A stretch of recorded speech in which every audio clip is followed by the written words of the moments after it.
Prevention Resource Center, and we'll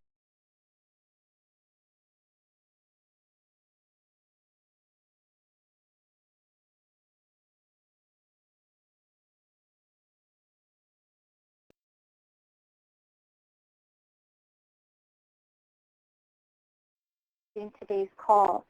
The call today will actually be recorded and archived on the Suicide Prevention Resource Center's website. Before we begin today, I have asked somebody to volunteer to do an opening prayer. So, Lori, are you on the line? Yes, I'm here. Okay, would you guys go ahead?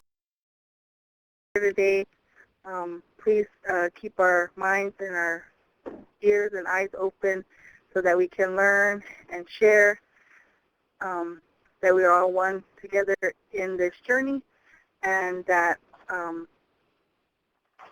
help us to stay grounded and yet continue to make changes and make progress for those that work with us, those that we work for, and for all of our communities.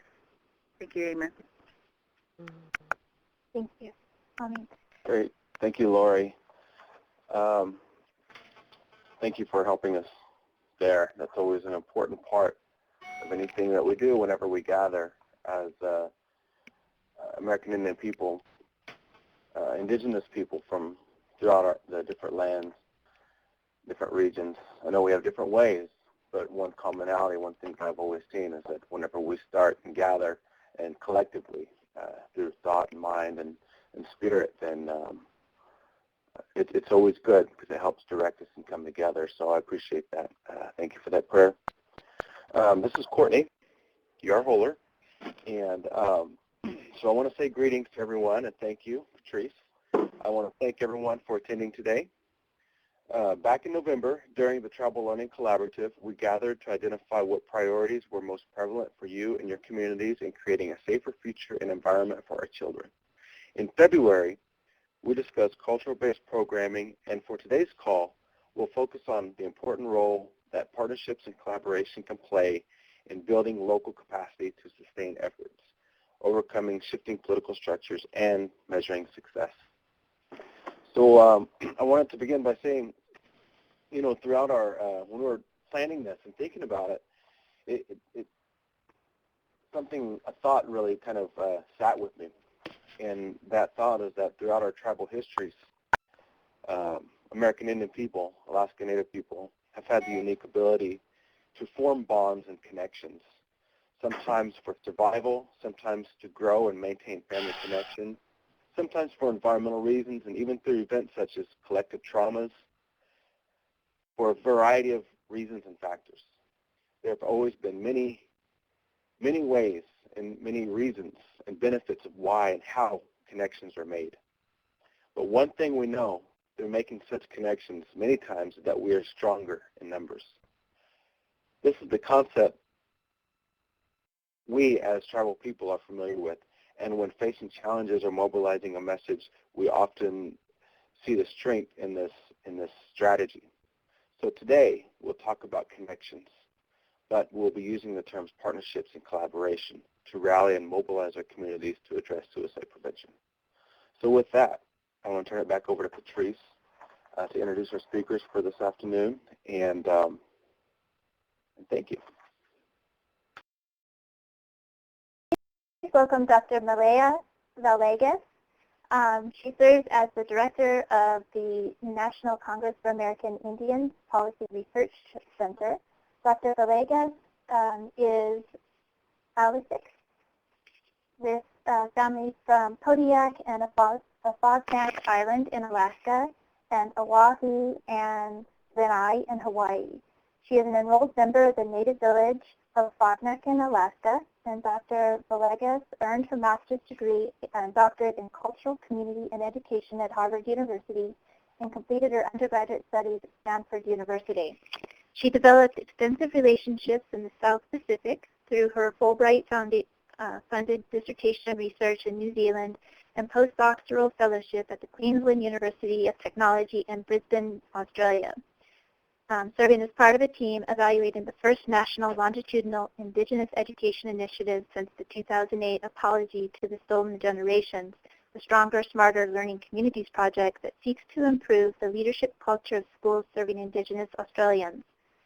Dr. Villegas serves as the principal investigator of the NIH-funded Native American Research Center for Health projects examining the use and impact of community-based participatory research in Indigenous and minority communities, and serves as a core director of an NIH-funded project with Washington University in St. Louis on diabetes-related translation research, lending to her experience with CDPR methodologies and translation science.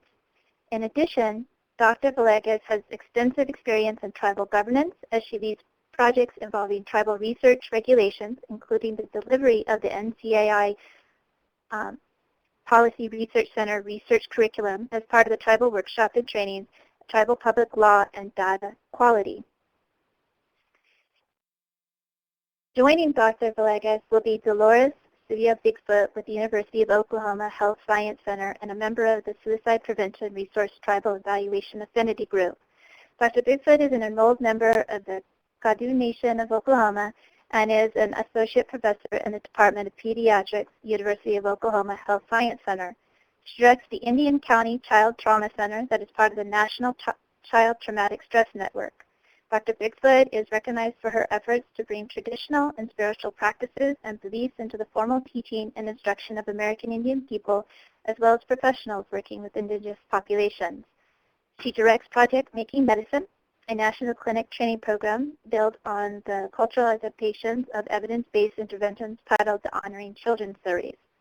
Dr. Bigfoot developed an American Indian parent training program, which builds on the strengths of Indian parents, families, and communities to parent children. She co-authored Helping Indian Parents Discipline Their Children and the IHS BIA Handbook on Child Protection. In addition to these publications, she developed for the Department of Justice the cross-cultural training program Upon the Back of a Turtle and the OBC monograph series for Indian Country. She provides clinical services in treatment of adolescent sex offenders and parent-child interaction therapy.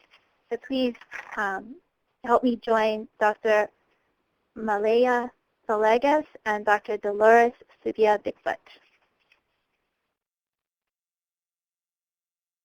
Good afternoon, everyone. Can you hear me? Hi.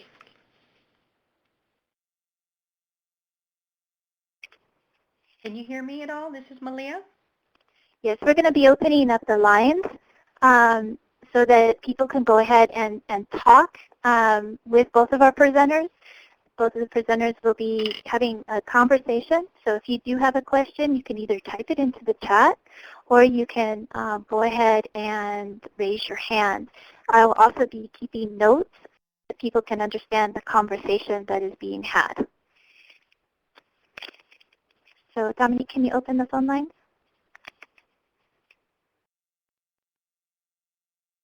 Your microphone has been turned on. Okay, go ahead, Malia.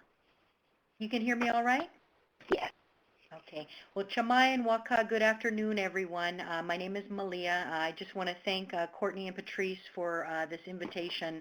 And Lori, thank you for the opening blessing gathering here today. I'm very honored to be sitting on the phone with someone I very much admire, Dr. D, and her work and her impact. So I think we just plan to have a little bit of an interactive conversation to kick things off and then really do as much as engage with all of you as you are really the leaders working on this really critical issue with our relatives and our relations out that way. So I'm here in Washington, D.C. It's a little overcast, but I can't complain. I know a lot of our parts have had snow even as recently as this week. I just wanted to share a little bit about some of our work in relation to suicide prevention and some of the work that the Tribal Learning Collaborative has been engaged with. As Patrice mentioned, I'm the director of the Policy Research Center here at the National Congress of American Indians. We've been around the NCAI since 1944, but the Policy Research Center is celebrating its 10th year this year, so we've have much shorter run. But our mission here is to provide tribal leaders with the best knowledge and information to inform their decision making within a framework of Native wisdom to ensure the best futures for our peoples. And so towards that end, we really assert that tribes have sovereignty over research that happens on their lands, on tribal lands, and with their tribal citizens and their members that way.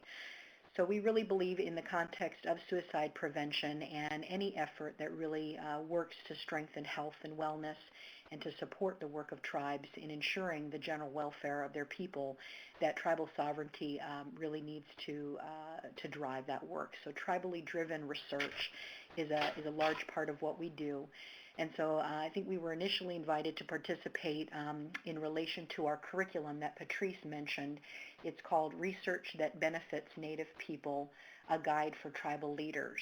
And it's a 5-module curriculum that we developed as part of an Administration for Native Americans grant, and we deliver it in person with tribal leaders and others working on research regulation, also in the area of program evaluation, which I'm sure many of you have been involved with. But I think what we wanted to share about this curriculum was a couple of things, really the values that drive this work. So we propose a set of values as part of this curriculum, and one of the values is that research is not culturally neutral, meaning that research always has somebody's culture implicated, and we're often told in this context that we need to kind of put our native culture to the side because we need to be objective or non-biased.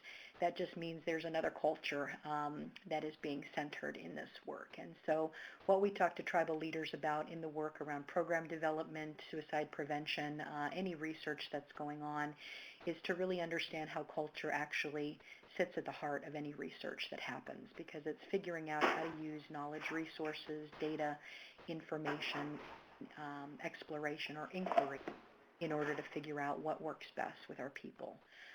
Another value relates to the fact that we assert that tribal leaders have a responsibility to engage with research as a tool to support community building and development.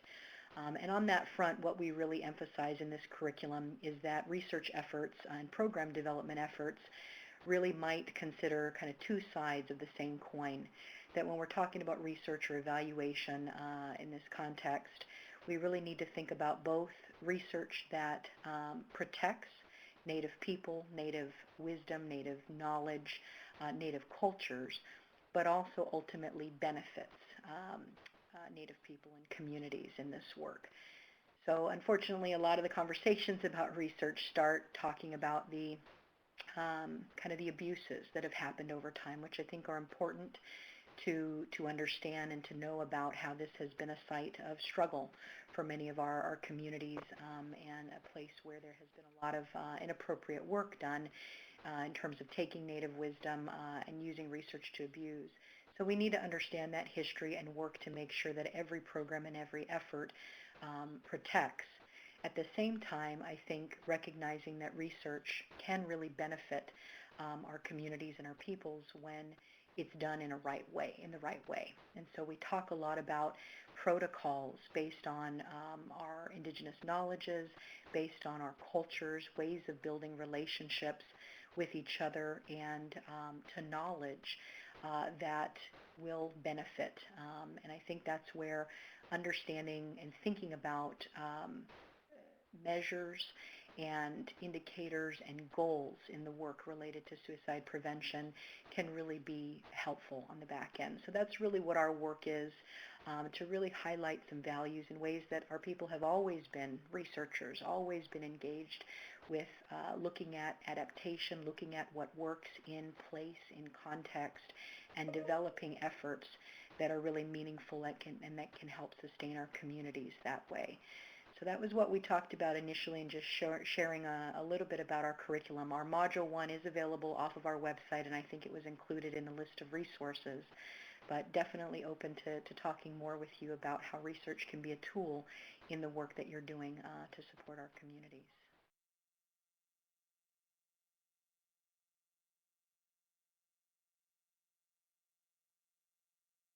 Great. Thank you, Maria. Steve? Hello, this is Dee Bigfoot, and I am grateful that I can be part of this conversation. And I welcome everyone. I thank you for the words that were said to start us off, and it's always nice to be able to acknowledge where we come from and who we are and what's important to us. I also echo Maria's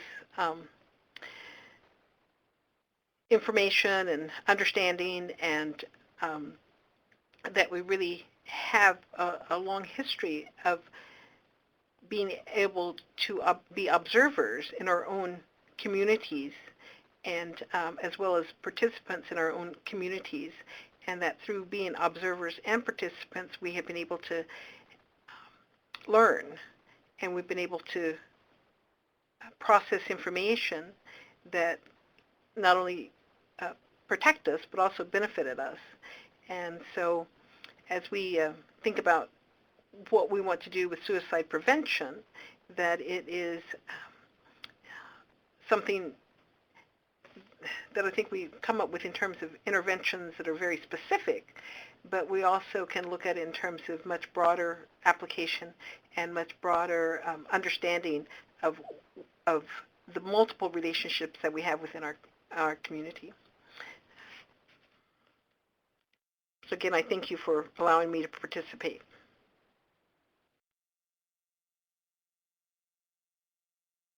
Great. I just wanted to remind everybody, we actually had to mute the lines because of some of the feedback that was coming through.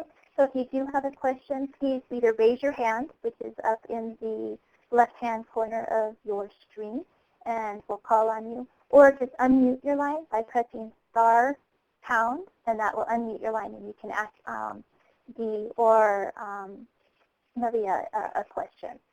So I wanted to ask you a little bit, Maria, if you could talk about the fourth module, the partnerships and collaboration, and maybe some of the examples and the lessons that have been learned from the implementation of the curriculum.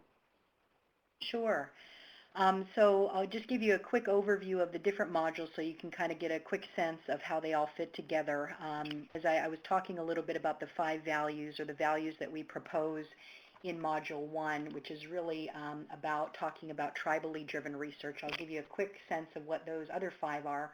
The first is really that Indigenous knowledge is valid and should be valued. So again, that idea that we've always been engaged with knowledge work, with research work, and that our knowledges should be centered in the work that we do to support program development and research.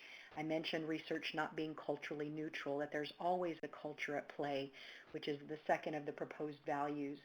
The third is that this notion that responsible stewardship and leadership really includes the task of learning how to interpret and understand data and research. We know that not all of us are kind of the pointy heads, you know, the folks who love the numbers and the data, but so much of policy is really, as you know, driven by evidence-based and data-driven decision-making, that we really need to be engaged in these conversations as community leaders and advocates on this front. So that responsible stewardship really involves engaging with data and research. That fourth being that tribes must exercise sovereignty when conducting research and managing data. And we use this a lot with our federal partners to talk about the fact that tribes are differently situated as compared to communities who might be developing research, that tribes actually have political and legal status in terms of ownership of data. And this is actually a case that we're really involved with right now with the federal government's new release of what's called the Big Data Initiative. And they're really advocating for across-the-board data sharing policies to open access to data, which I think on one level makes some sense, but unfortunately when it comes to working with tribes, that open access tends to only be one way, with tribes providing their data to these large data sets and not getting the reciprocal access to, criminal justice databases, health databases. Tribal epicenters are right in the midst of this right now. So we just want to make sure that we assert sovereignty when it comes to management of data. And the fifth that I mentioned is research must benefit Native people. So these are the values that we propose in Module 1. Module 2 really takes folks through what does it mean to design a research project? How do you think about going from a research question to really data collection, data analysis, and reporting out so that you have a positive benefit and impact.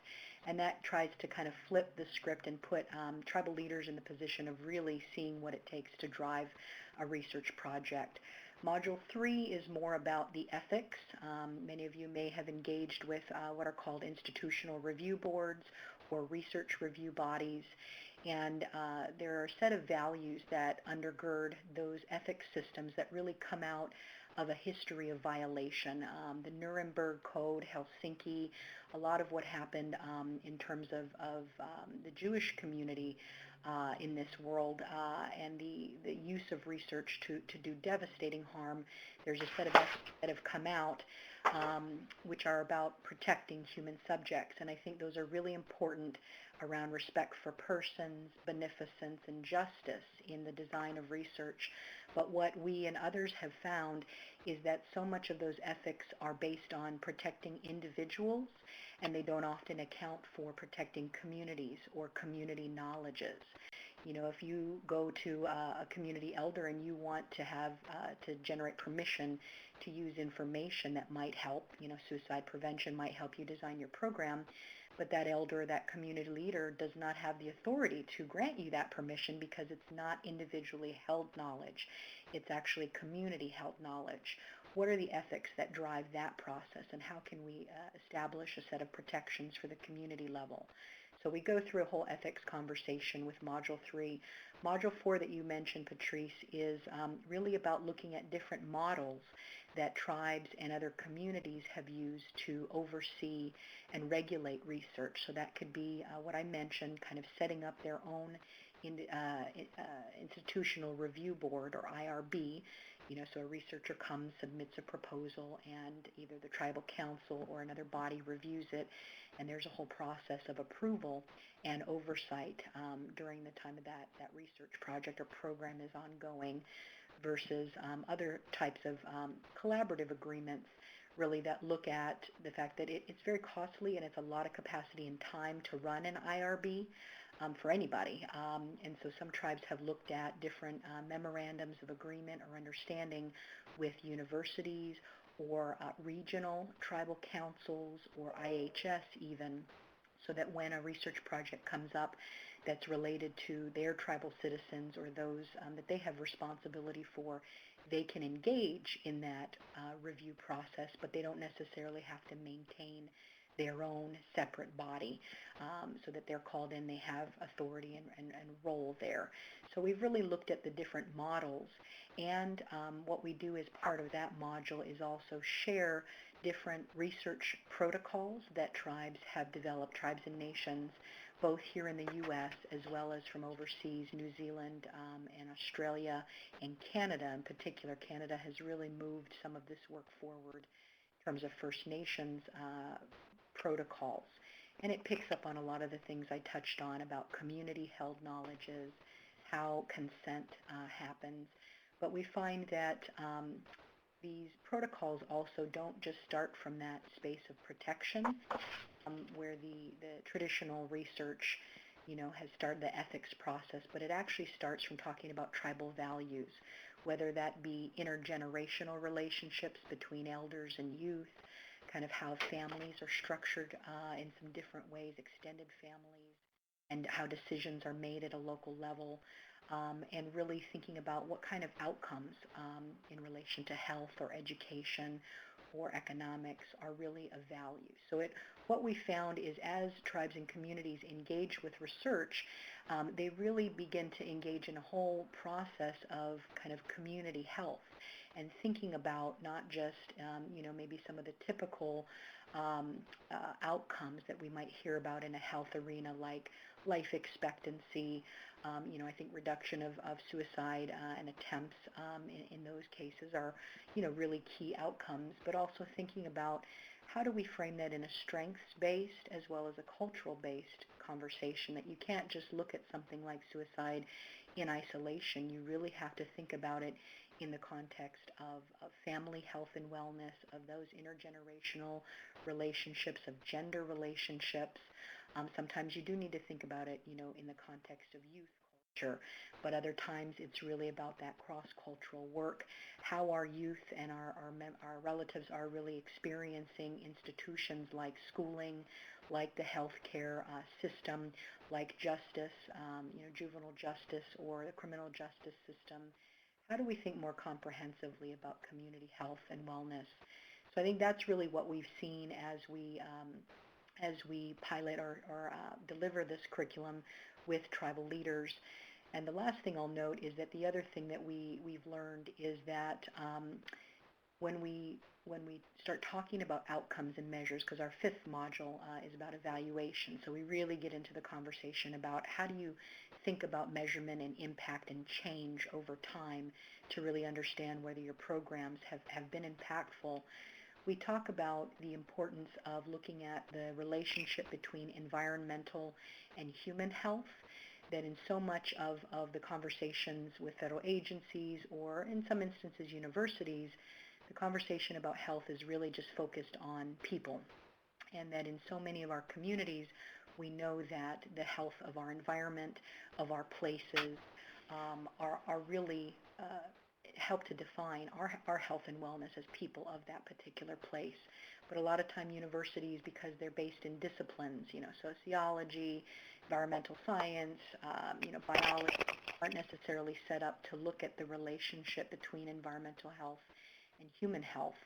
And so those are the kinds of things that we say, again, with tribal leaders, this is where tribes are actually innovating and leading the way and pointing out a new kind of domain to science, to say we have to look at the complexities and the connection between these elements of health if we're going to design research and evidence and information that is really going to actually move our communities forward in a way that makes sense and benefits our people at the end of the day. So, sorry, that was a long-winded kind of answer, Patrice, but gives you a sense, I hope, of the kind of range of topics we try to connect in with.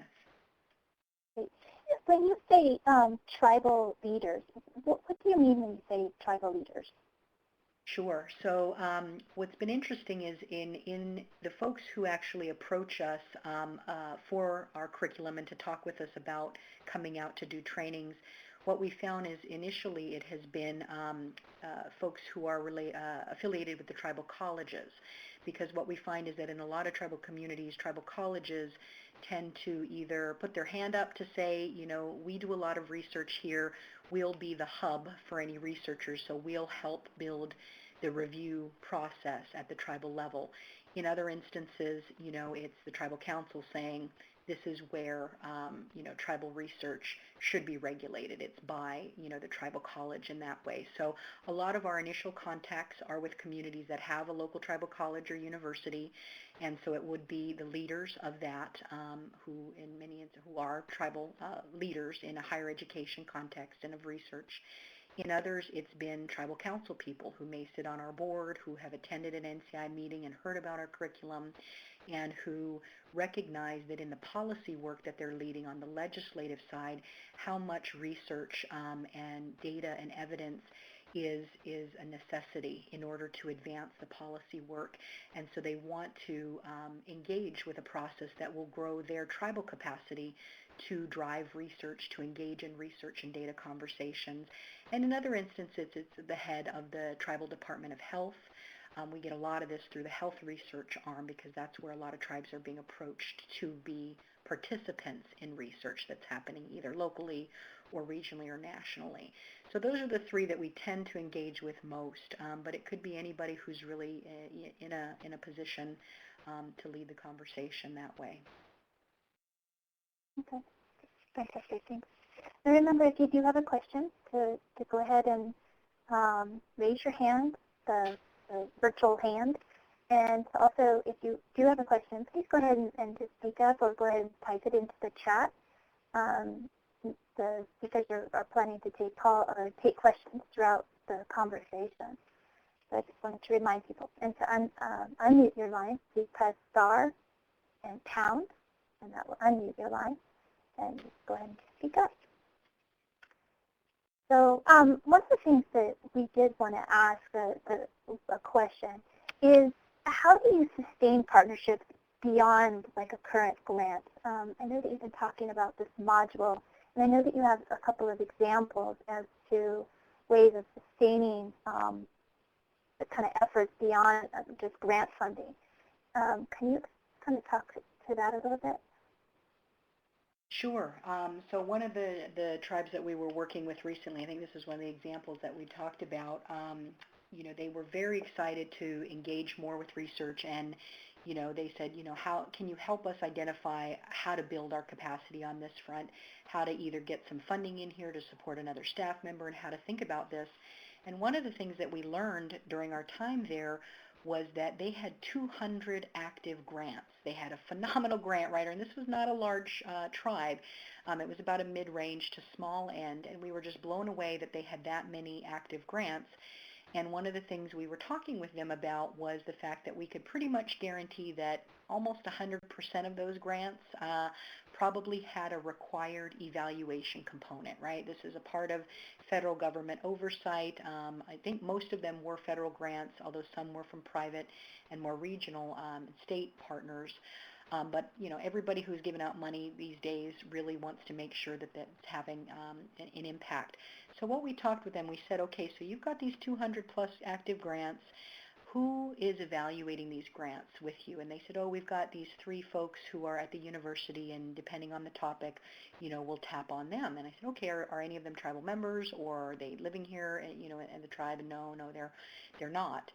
So we talked about the idea of actually building tribal evaluation capacity as a way to begin to drive the research and get some ownership and oversight and decision-making about the outcomes and how these programs were actually developed and impactful. So we talked about the next time, it came time to identify who the staff were or to create a work plan as part of these grants, to actually highlight 1 or 2 tribal members, either affiliated with the health department or whatever made the most sense there, to actually serve as co-evaluators for one or a number of these grants, so that evaluator would still be in partnership, but then they would help to apprentice and train tribal people to do that evaluation. Money's already there for the evaluation work. The plan of work is already set, but what it does is it creates a different set of partnership expectations, relationships, and gets tribal leaders involved and tribal staff in data collection, data analysis, and really thinking about how they want to shape that next grant and whatnot. So that was one of the examples that we really took from that case about not having to go out there and getting a whole nother set of dollars, but really engaging the evaluation conversation, which is one that Dee and I sit on a board that's involved with evaluation work for child welfare, and it's such a huge high need area for us to engage as Native people, because that's where that data is what drives future decision making, future funding, and really the nature of the work that's going forward. So that's one of the examples that we really try to put out there to folks who are working programs, to say, if you can get involved in the evaluation, you can really begin to change the shape of the data that's collected and how information is put out there and then collected in different ways about your community.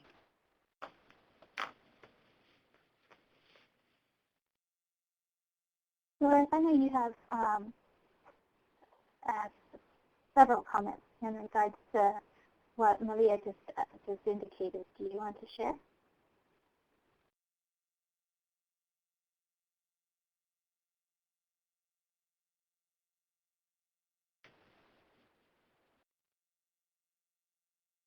I'm sorry, can you repeat the question?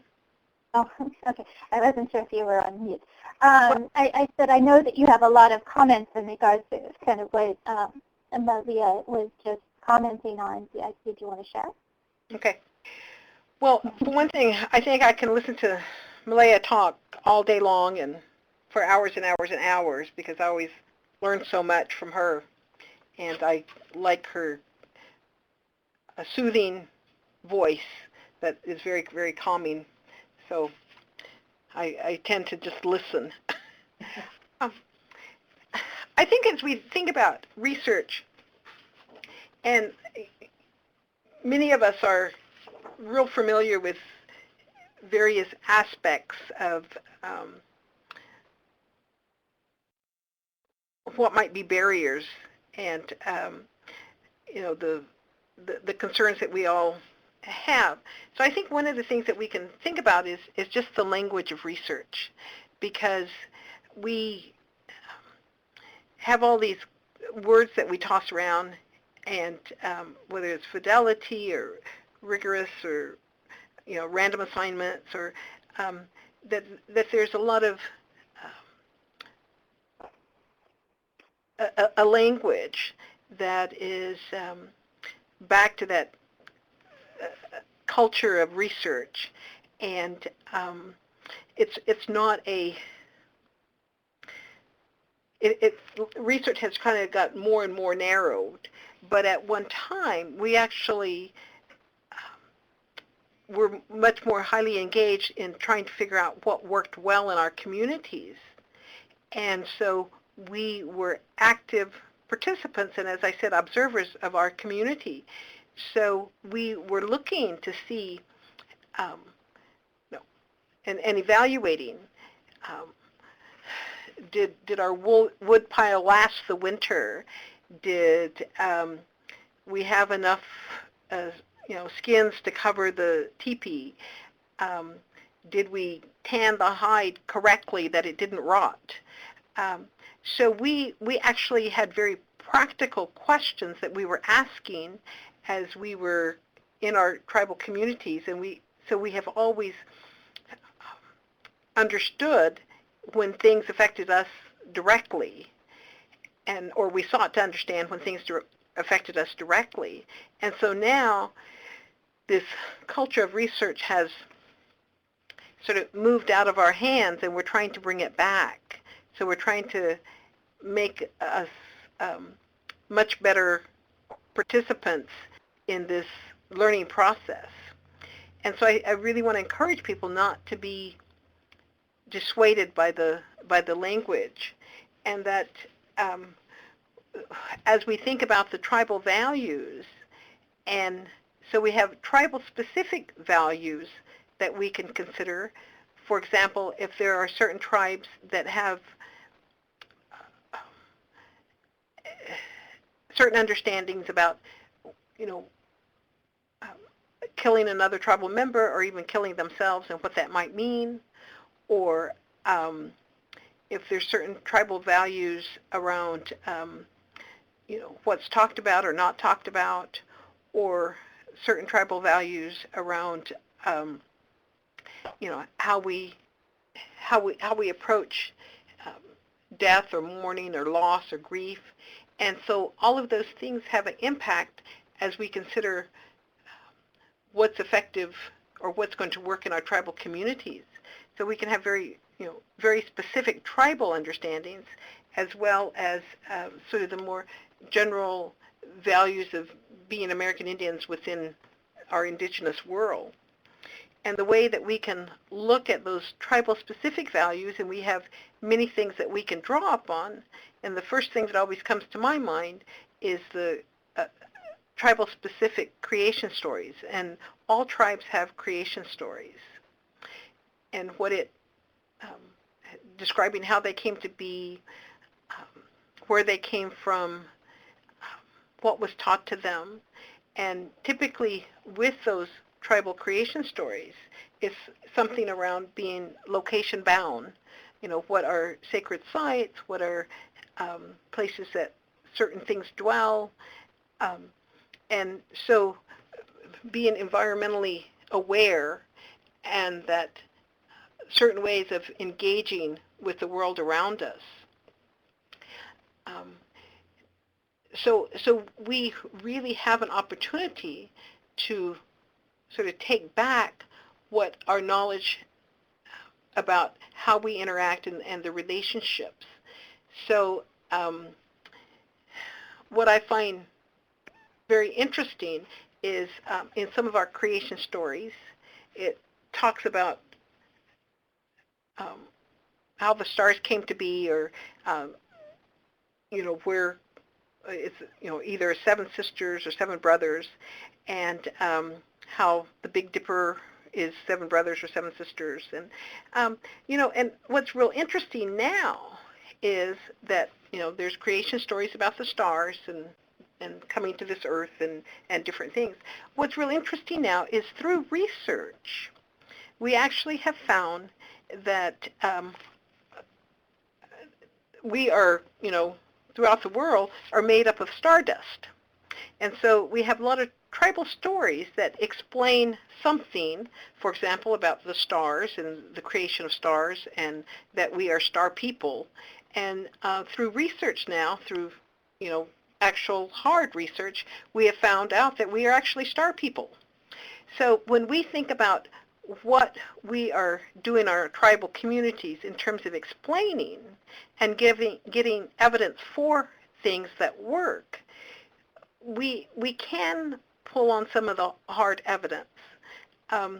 We know that relationships are important. We talk about our relatives. We talk about making relatives. We talk about adoptions. We talk about children coming into us and their gifts. And what we know now with hard research is that the belonging and having an identity, and this is really true for the research in suicide prevention, is quite important.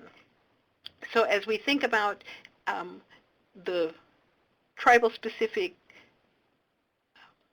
teachings about belonging to a clan or belonging to a band, or, for example, with the Cheyenne people, it's societies as well as bands. And so that sense of belonging is very important. And that for many tribal groups, getting a name, receiving a name, having a name is part of that rites of passage. And so now with the research that we know in suicide prevention, belonging and identity is important. So as we take those cultural values, we have already known that many of those aspects were important for a variety of reasons. But now with current research, we know that it's important for suicide prevention.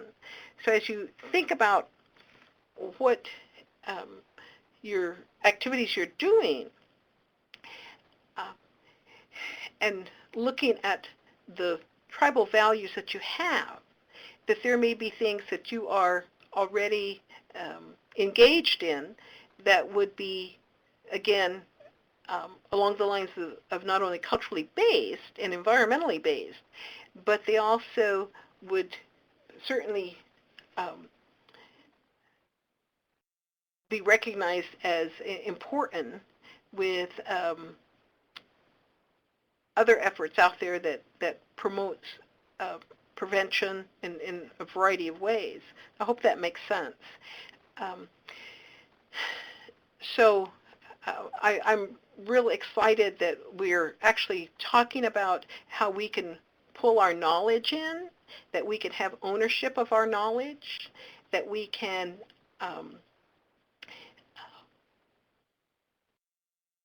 direct and be the drivers of what's important in our own communities. Because certainly, for example, like with the creation stories, that was what drove information initially. So, and I think that if we considered what was originally established with how communities members took care of each other, that it's not that foreign from the basics of what we're trying to do now in terms of being things that are beneficial, things that do no harm, and where we actually own the information and that we can be more mindful of how we use that information.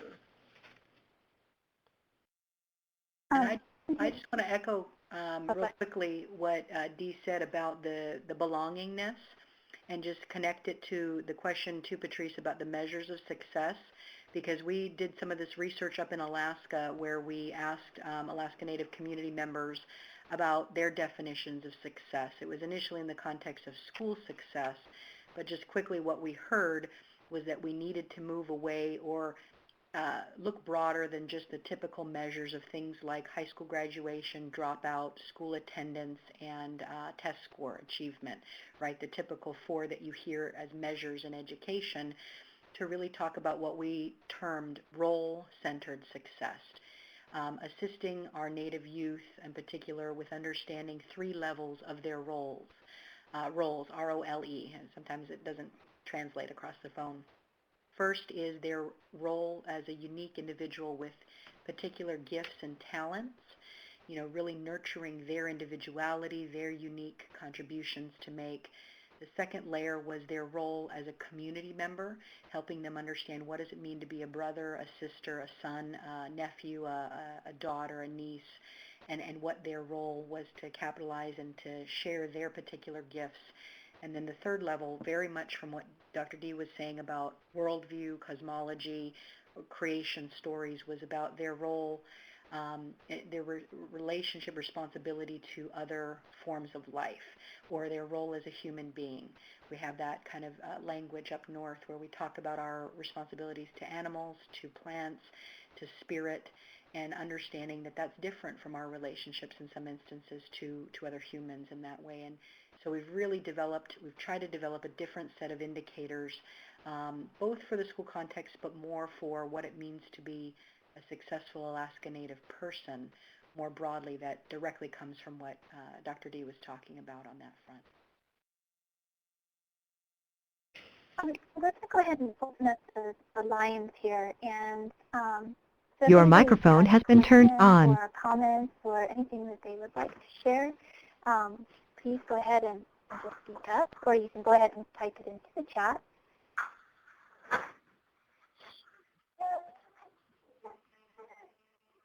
One of the questions that has come in is, how do you really keep stakeholders and community members engaged in this type of a conversation?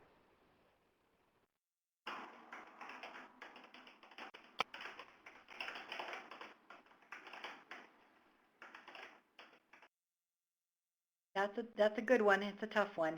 I think it is in many ways the question. I just a couple of thoughts. I think one of the things that we've tried to look at is, again, this notion of role, that engagement in a particular conversation or process might relate back to their role as a policy leader, so that we can set out some particular policy goals that might relate and resonate with one sector of the community more so, whereas others may be more directly involved with research and program development.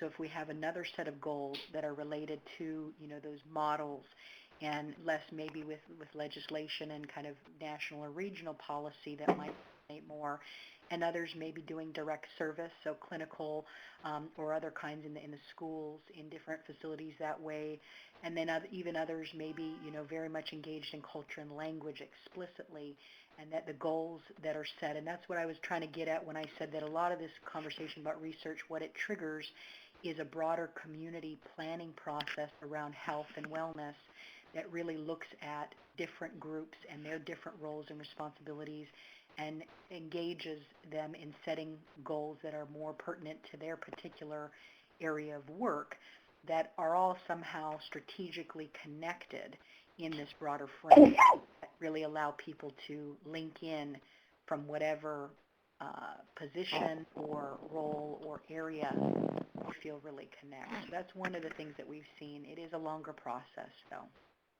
Okay, great. We had another question from Lori. Do you have specific evaluation tools that will get to the indicators like cultural identity or sense of belonging? Bless you.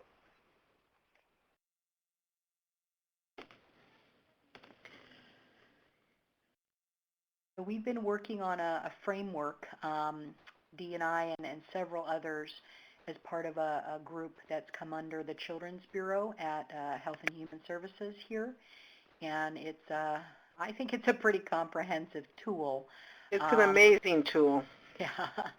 So we're hoping to be able to release that here pretty soon, that will have, it gets at some of the segmentation we were talking about, for researchers, for cultural leaders, for different groups that way. But I'm sure Dee has some. I have some that are more in draft form, but that I'd be more than willing to share just to see some indicators and things of that sort, if that's helpful. Actually, I had sent out an email, I think, to Courtney. Is it you I sent it out to, that has a lot of the measures that some people find helpful? We certainly would be willing to let people see those. I want to go back to the first question about engagement, because I think, again, recognizing that role, how a person is not only in that role, but how that role connects to everything else. So it has to be meaningful for that person, and a lot of times people get very frustrated if they just go to meetings and they don't see an end result, or they don't see something beneficial. So not only does the research need to be beneficial, but the person's contribution in that particular moment has to be seen as meaningful and beneficial. So I think what people find frustrating is that they go and they may feel like they're doing the same thing over and over and over and over again. And anybody that feels that their contribution isn't getting them anywhere, or is in a rut, will feel like, well, I don't really need to go, or I need to be involved, or nobody's listening to me. So the value of the person is important. So we were talking about values earlier. So even valuing that presence of that person is very important. And so there needs to be sort of short-term kinds of engagement strategies, as well as long-term kinds of engagement strategies. So the long term would be seeing how all of this all fits together, and the short term would be what the immediate contribution is. And so a lot of this is having someone that helps lead smaller or community efforts, and also that sort of passion that motivates people. So engagement is typically, what do you understand about your role? What do you understand about what your contribution can be?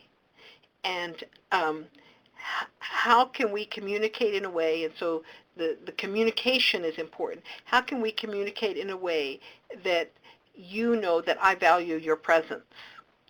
And what we have seen is helping people articulate when they have dissatisfaction, and articulate it in a way that is not condemning, but it opens this dialogue. So just good communication skills is probably one of the first things that needs to be in place. And people can learn good communication skills. That's not everybody can learn how to communicate better. And that certainly is something that it sort of goes back to the basics of being in the presence of someone else, and helping people facilitate the activities that are necessary for making this movement. Two other quick examples. I definitely agree, and one of the things I saw overseas was, as part of this engagement that Dee's talking about in that role piece, setting a really large goal. They set a goal in New Zealand of graduating 500 Maori doctorates in 5 years. Many said it was impossible, but it galvanized the community and got everybody working at every level to achieve this piece. So thinking about what, a large-scale goal, the president here has just set a goal of graduating 1 million new STEM, science, technology, engineering, mathematics graduates in 10 years. These large goals can really get people motivated and excited and thinking about how they can connect in with data on that front. And I had one other example, but it's just escaped my mind, so I'll have to come back. Okay. Go ahead. Well, I think with suicide prevention, people are very passionate about it. So the when there has been past suicide completions and family members are very passionate about trying to do preventive efforts, we see a lot of this with trying to recognize or have memorials or having different things. So the more personal part of the activity is should be recognized. That whether it's family members, whether it's everybody's been touched by suicide in some way. So the short-term kinds of things and the long-term kinds of things is part of the same effort. That is the question that actually came up. It's, somebody indicated that the importance of community input is really important, but not everyone may be able to be there to provide it. So how much involvement is enough when you're doing these kinds of, in order to get kind of that feedback of really where a project needs to occur? Well, we are so media driven, whether it's cell phones or internet or text messaging or tweeting or billboards or business cards or I mean there's so many different ways I think that people can be connected. Mm-hmm. And it's that level of comfort that person has with that kind of communication and the level of personal exchange or the reciprocity of that particular exchange. So it really is a level of comfort. Okay. Yeah, that was actually another question that kind of came up, is how you kind of deal with that resistance to discussing suicide, when it's kind of considered a cultural barrier. Well, I think that most of the time we're talking to older adults. I mean, we're talking to adults who say that they don't want to talk about suicide. When you're talking to kids, everybody's talking about it. So I think some of this information sharing and helping understanding the current research with what kids are doing, and it's sort of peeling back some of this misinformation. So is there a cultural belief about you don't talk about death, you don't talk about this, you don't talk about that, but there's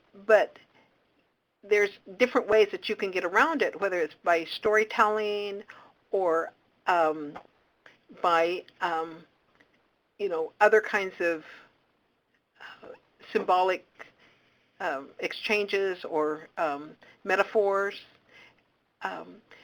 So I think that there's you have to separate out what might be cultural beliefs or something that's more current in terms of the fear or it may not be tribally based.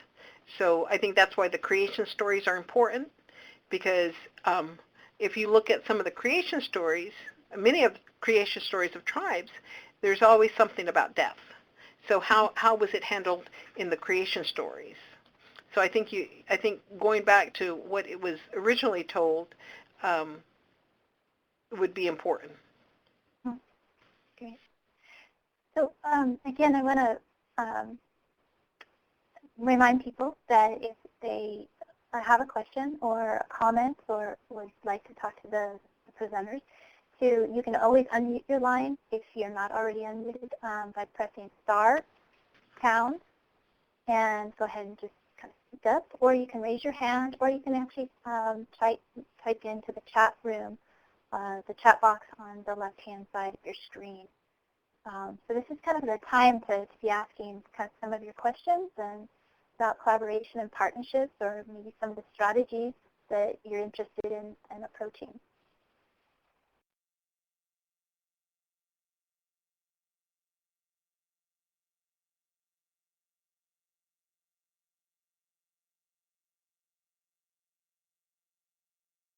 All right, there's a couple people kind of typing as they kind of finish up their thoughts and put those down. I do have one question that came up, and it's that partners can give feedback and really help kind of spread the information, kind of what Dolores or Dee was indicating. Are there any specific strategies or approaches that actually may be helpful or useful when kind of developing MOUs or these agreements with partners in order to make sure that that occurs? Sorry, make sure that what occurs, Patrice? That information is getting spread. Well, Malaya, you're familiar with the University of Washington. I can't even think of the name of it, but where Abigail is at. Yep. Do they Yep. do translation work there? Yes. So Yep. they have MOUs. They have templates for MOUs, for tribal resolutions, for all different kinds of research Partnership. formats. Yep. So that is available. Okay. And that's the University of Washington? I think it's called the Institute for Translation Science. If you look up Ron Whitener, Whitener, and then Abigail Echohawk, there. Ron's at Squaxin, he's from Squaxin Island. They have done a number of those pieces. But yeah, I think they've got some really great models.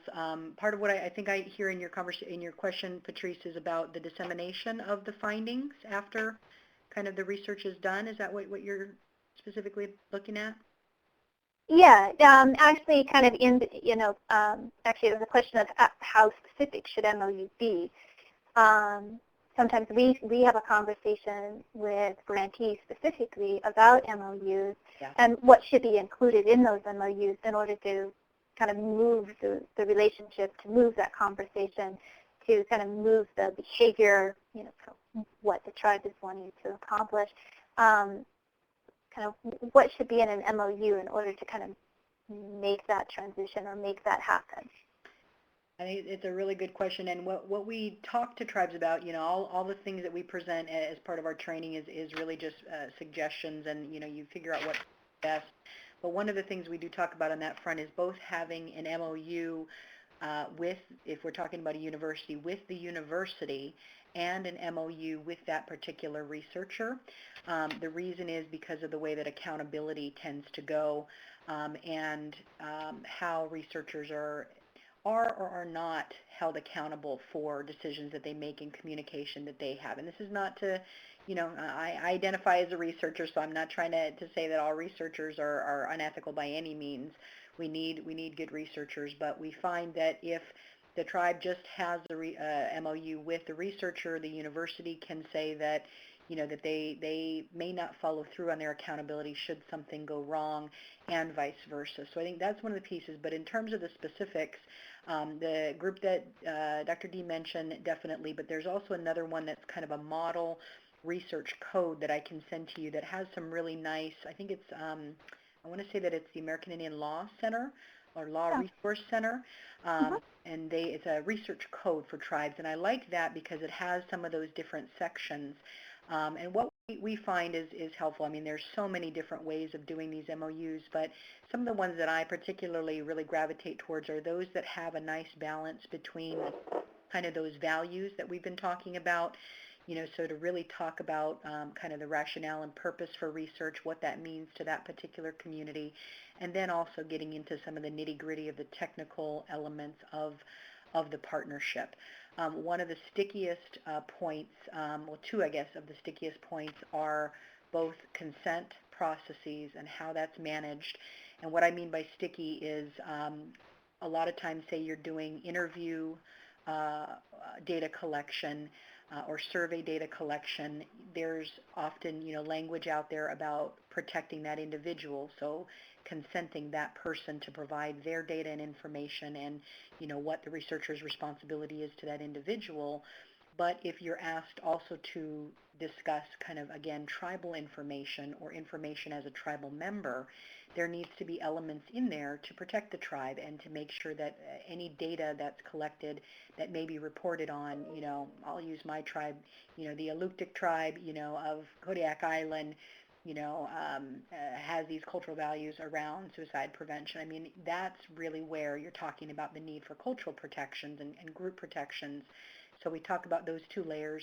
And then similarly, it's the data sharing provisions that are related to publication. We're seeing a lot of pushback from places like the National Institutes for Health that sits under HHS. I haven't looked specifically at SAMHSA, but my guess is that we've been engaging with HHS about data sharing in general, that, when they fund research, they want to make sure that they can share the results, which makes sense on a logical front.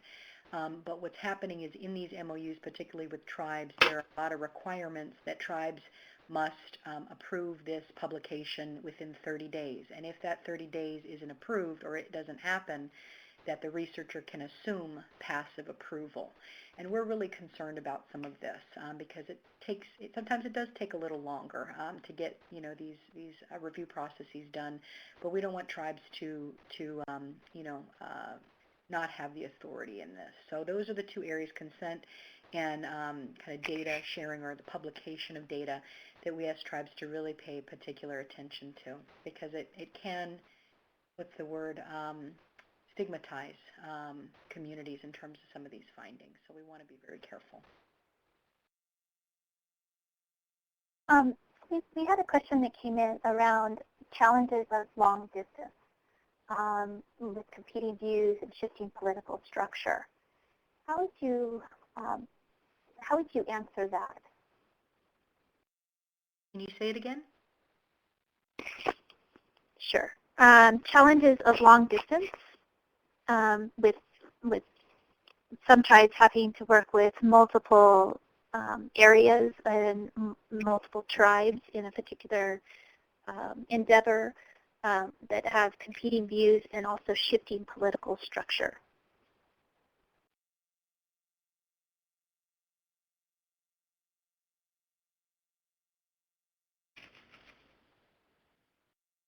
So one of the things that comes to my mind just quickly is that I get a call. I always say I get a call once a week from a Native researcher out there who's trying to do comparative research, so tribe to tribe, nation to nation, and we desperately need that kind of work to learn about what's working well and to leverage information.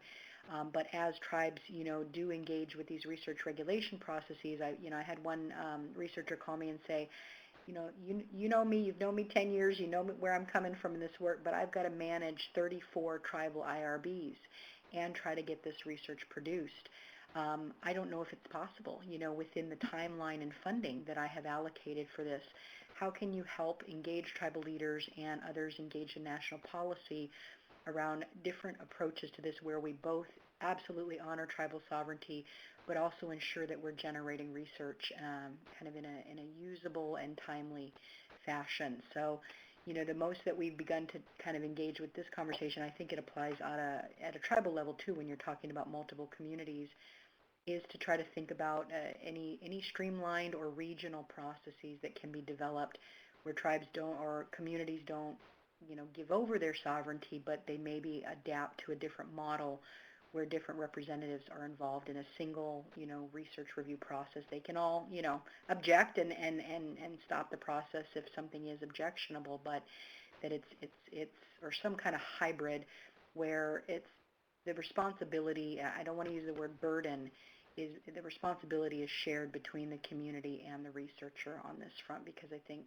what the fear is that large funding agencies may play into the narrative that it just costs too much money and too much time to fund research with Native communities because of these research regulation processes, and may pull the dollars. That's not anything that I've heard that is happening, but I do worry, and that's what we work against, trying to get these research regulation processes clear and set up in a good way. Okay. So how do they, do you have any ideas or lessons learned that you can share in regards to planning for shifting political structures?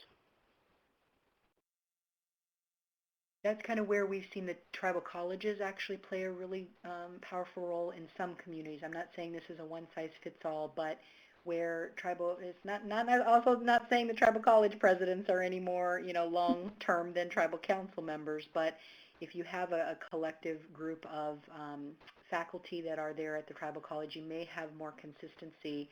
So some kind of a shared oversight between tribal council and tribal colleges, or that tribal health department that can help push back. The other one is included in the resources, which is the NUCA model, N-U-K-A model up in South Central Foundation in Alaska. Now, it's very particular to our settlement process up there. That's why, I didn't want to kind of highlight it just as something that could be easily adapted.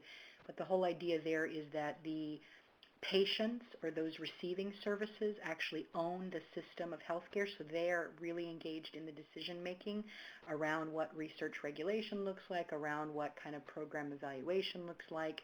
And we always have a sense we're going to have people receiving services, so that may be more consistent than investing that solely at the tribal council level, which may have some political instability. References are and some links to that, and they actually have a conference going on this summer where they host a lot of people to come in and get a feel for what the NUCA model is. So they're very open to sharing information with communities about that model. Great. And actually, that model is in the document that is in your left-hand corner of your screen called Partnerships and Collaboration Resources. If you click on that, you can download that right now as we're talking, and that particular model is the resource, and the link is in that particular document. So we have an opportunity to, again, open up the lines and to have you make comments, or if you have a question or anything that you would like to share with the presenters, you can do so now. Again, you can type it into the chat box, or you can raise your hand, and we'll call on you. Shelley, you're brand new to the evaluation of and working with a presenter in Nebraska. Is there anything in particular that you would like to ask, or did you have two wonderful evaluators on the line?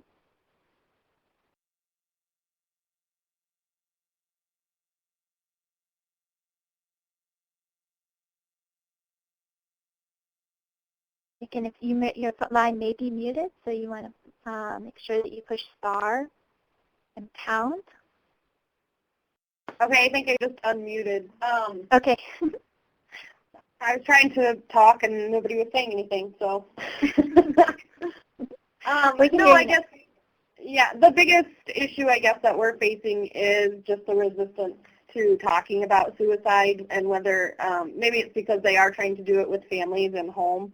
It is a youth suicide prevention program, but I know that there's just been a lot of resistance, so I didn't know. That was my biggest question. And then my other question, I think somebody else asked that one, was about how do you keep the communities engaged? Because I know that sense of ownership is really important as well. And I think there was some discussion on that. Yeah, there's some. And we will have the notes, and we'll be sending those out to everybody, all the participants, so you'll be able to get those, as well as a couple of the resources that were mentioned today, too. So you'll be able to get all of that. I want to go back to that engagement piece, too, because sometimes one of the reasons why people have a hard time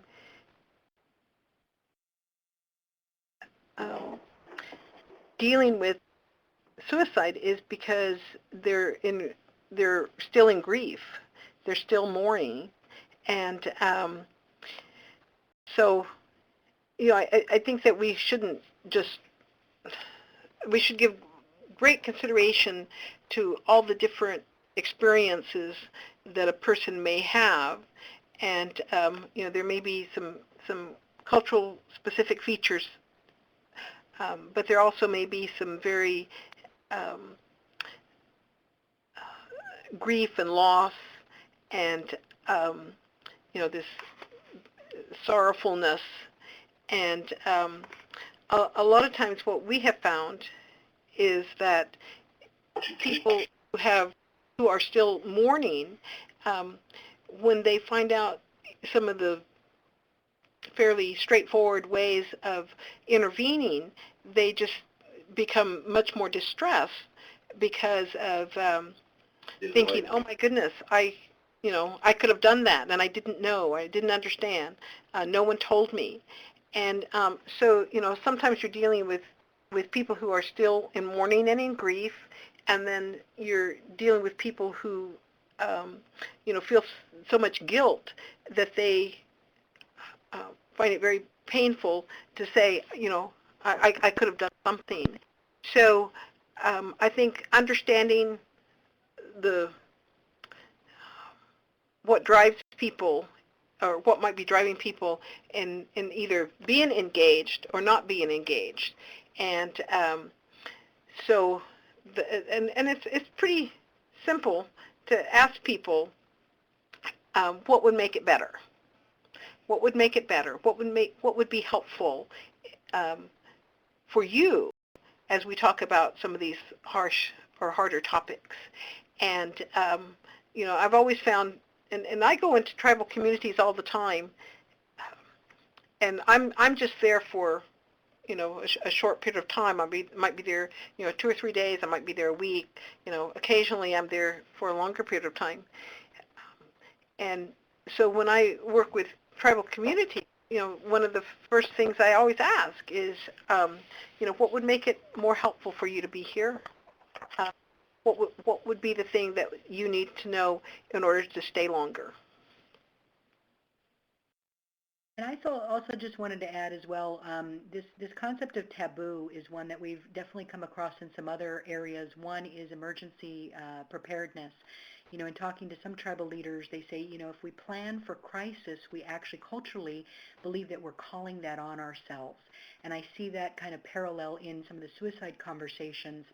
But I'm reminded of a conversation I had with an elder out in Australia who was a traditional owner when they had just horrible floods when I lived there in the Brisbane area. And she said to me, Malia, we experience these floods every 15 years. It's the Earth's kind of natural way of washing things out. And she said, we've tried to get the Brisbane City Council to plan to not build in certain areas because we know they're going to flood, but they don't listen. And, in that conversation, she said it's not so much crisis planning that we're doing, but it's actually, tapping into some of the natural movements of the earth. And so you can actually think about, and I think Dee talked about the language that you use in this to talk about health and wellness, not that suicide at all is a natural, part of anything, but really, playing into the notion of how are we really supporting our youth in being well, our young people, and really having ways to cope and to manage some of this.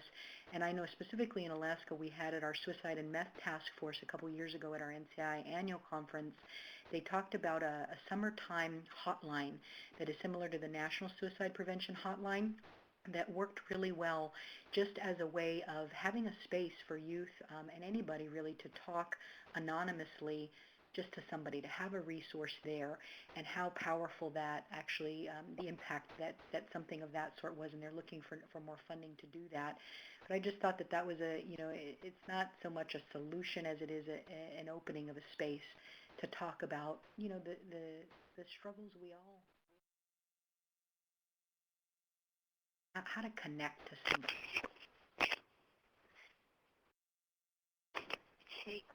Well, we had a question, and it's from Teresa, and she's asking, how do you get the tribal programs to understand the need of training for clients or coworkers trained in suicide prevention?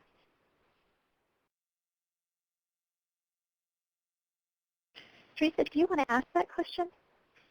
not sure I'm translating that right.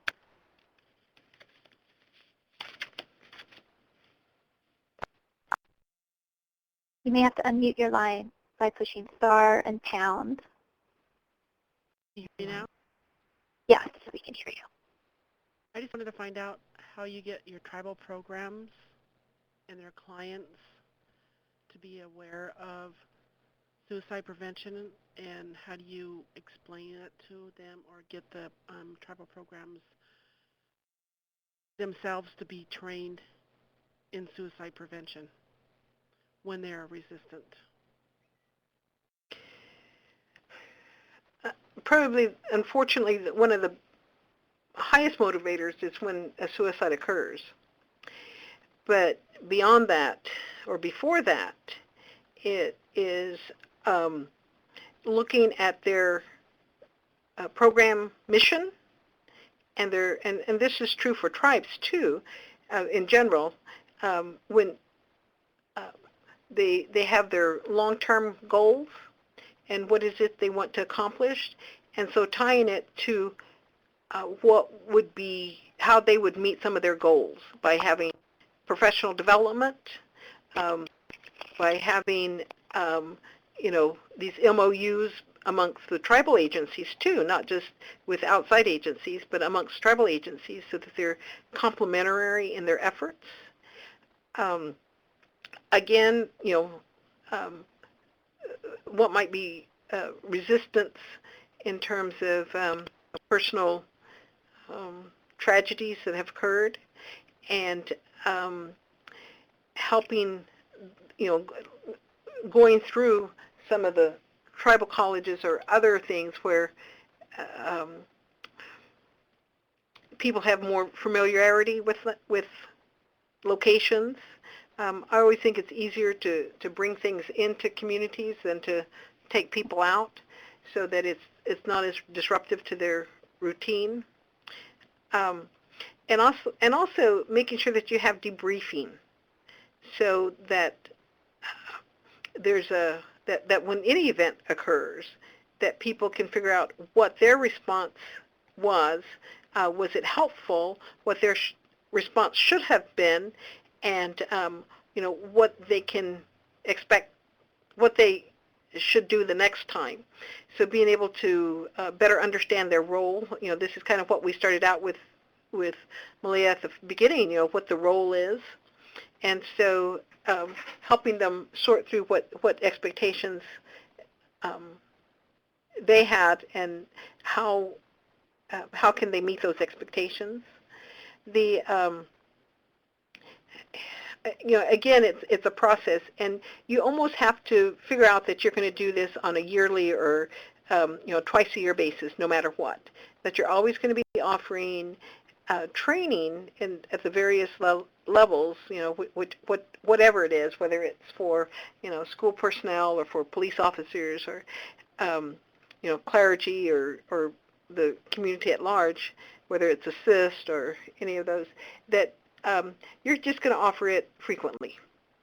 And what we have found is that having a follow-up to things and tying it in with something else.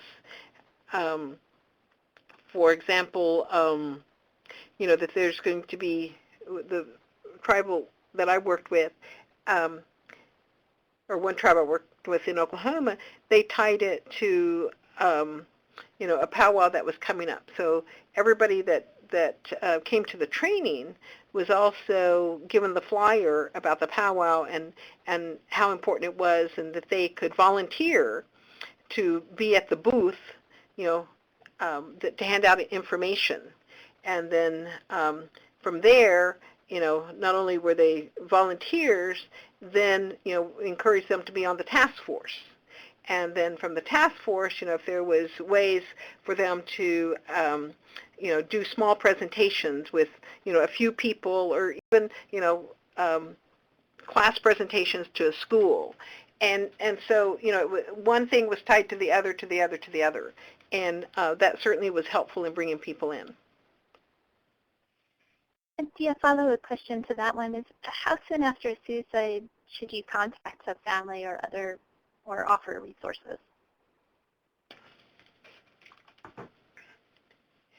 You should do it immediately. And this is part of that protocol. So, whatever task force that you have, there should be, how are you going to handle the media? How are you going to help with, if it's in the school, what would be the follow-up for the school? How can you support the behavioral health or the administration? Is the administration open? If it's an adult, then,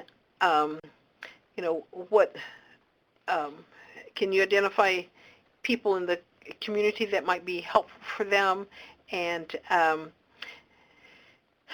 you want to, find out if there's been, if this is an anniversary of another suicide.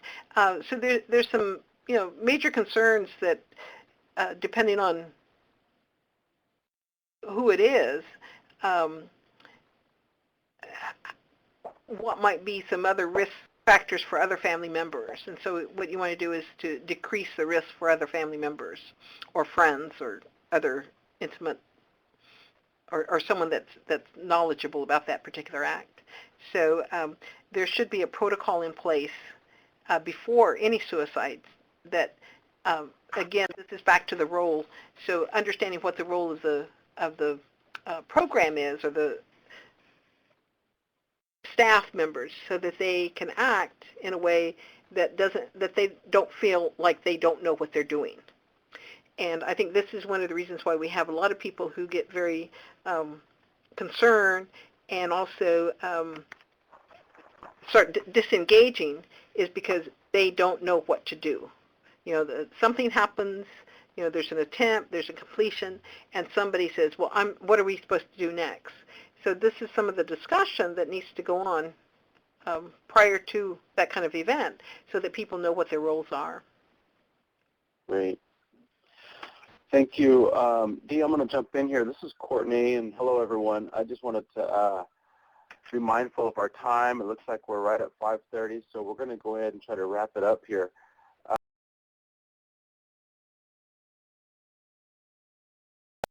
And I want to thank you both for your discussions and for the questions. I heard a lot about resonating back to what is true to us as tribal people, and the traditions, and looking at roles and understanding roles. One unique thing about our tribal cultures is that one time everyone had a role in the community, and their tribe, and your society, and your group, and your family. And so with regards to this issue and topic, in understanding roles and the protocols and how to react and how to tend to one another during these times of need, I think is a very traditional thing.